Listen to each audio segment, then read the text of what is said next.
Whew.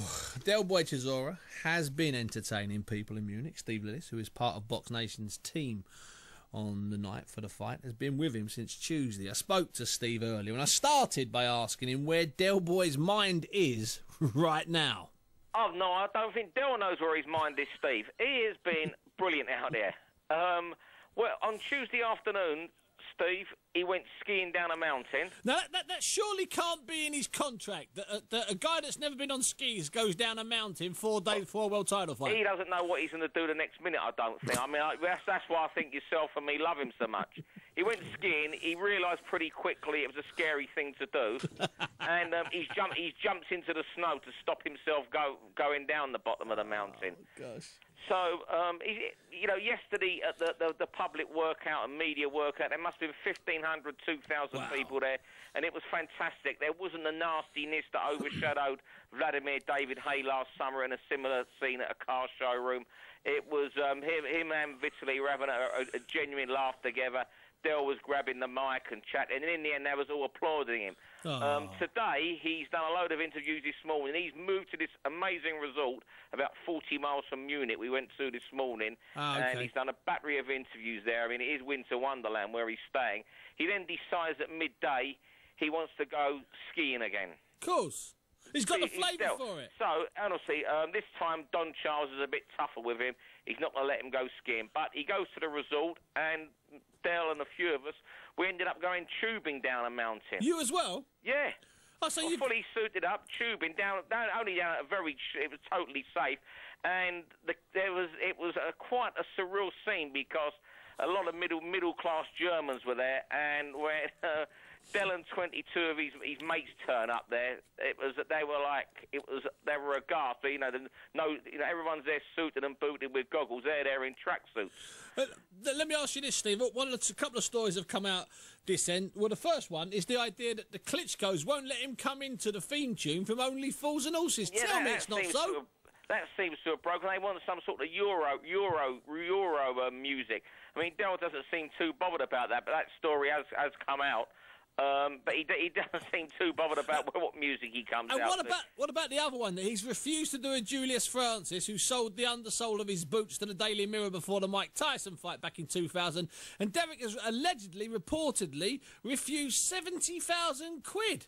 Yeah, well, I've seen this on the internet this afternoon, but and that's all that's been seen of it out here, Steve. Okay, so it's not something that could be a little bit of topspin. It's a nice enough story. It's a nice enough story, and it makes people read. But the tubing today was something special, Steve. Steve, there must have been 20 kids around him. And he was actually doing some of the filming for an American channel himself, getting them to shout, "I'll win in 8, I'll win in 8." And he tubed down this small mountain with about 20 kids in tow. You know what? He is a proper and serious and genuine maverick character. Steve, you mentioned there at the the public workout, a lot of people there, maybe 2,000 people at the public workout. Nice, good spirits. Now, one of the things the Klitschkos have done over the last 10 years, Steve, and you know this, you and I have talked about this, is they sucker opponents into a full sense of security. They make them be their friends. I mean, obviously with David Hay it didn't work, but they make them be their friends. Is there a chance that Derek's being lulled, suckered in by all this great Bavarian hospitality, Steve-O? I don't think so. He's speaking really well of Vitaly Klitschko, but I'll tell you what you're saying, Steve, but is it nice for an opponent not to give the Klitschkos a bit of respect, and instead of saying they're robots who just throw a left jab, right hand? That's a very... You know what? You've turned that one on its head. You've turned that one on its head, my son. And Steve, let me just... your tubing career, will it go on from here? Are you going to sort of pursue it the older you get? Tubing? Well, I went to the gym tonight, Steve, and I think I might try skis. I might try skis next time. This is about 50, 60 foot, this little hill I went down today, fully suited up. I mean, God knows what I look like. But I think the only person who wouldn't do it, they even got Babatunde Ajayi to do it reluctantly. Tunde did it? Yeah, they then went off to, after that, Derek and a few of us come back to the hotel. Derek and few of them then went off to a festival in a village, a ritual festival near their village today, where any man who's wearing a tie has it cut off by a woman who then kisses him. I tell you what, he knows and I'm that. not making it up, Steve. I tell you what, you know what. Fortunately, I've packed 2 ties. We'll go down. We'll be down there Saturday morning quickly if it opens early. Steve, just quickly, how are the tickets going? As of yesterday, there were 35 left in a 12,500 capacity venue. That's why we go to Germany. That's why the heavyweights are taken over. Steve Lillis, thanks very much. See you late tomorrow night, Friday, Steve-O. You will do, Bunsey. 35 tickets left, 12,000 tickets. The Klitschko's will either do 12,000 or 14,000 indoor, 55,000 outdoor. Some of the Americans that have fought them outdoors just cannot get their head round it when they show up. And everything's nice. The Klitschko's are nice. You heard Don Charles saying that they're nice people. Everyone wants to be around them. Got a fantastic email here from Ali in Bookham, as we call him. Might be a her, actually. I've never even spoken to her. Or him. Hi, Bunsey. Talking of Rocky. Okay, now did you know that when Garrett Brown invented the Steadicam, the device that allows the cameraman to move around freely, he shot a demo of his girlfriend running up and down a set of stairs as he ran alongside her to show just how steady the Steadicam was. When he showed the demo to the film director John Avildsen not only decided to use the Steadicam in his next movie, he included a scene where the star was running up and down the same steps being filmed by a Steadicam. The movie was Rocky, and the steps were the Philadelphia Art Museum. Go on, my alley in Bookham. I've been up and down those steps. I was exhausted. I've filmed there 3 or 4 times with 3 or 4 different companies. I've done Rocky films and Philadelphia films with Bernard Hopkins and all sorts of things. I love wandering around. Any drug-ridden streets, I can wander around in a suit being filmed from about 500 metres away. That's it. I'm like the idiot for action. So I've made a few of those films. I've made 2 for the BBC and 1 for Sky and 1 for Setanta in the last 10 years. And I've done loads of filming in Philadelphia in the market, but I've been up and down those blimmin' steps about 50 times. And I've never been with a film crew that has a Steadicam. So you have a guy on step 3 filming you coming up, then a guy on step 6 again. So you've got to try and link it together.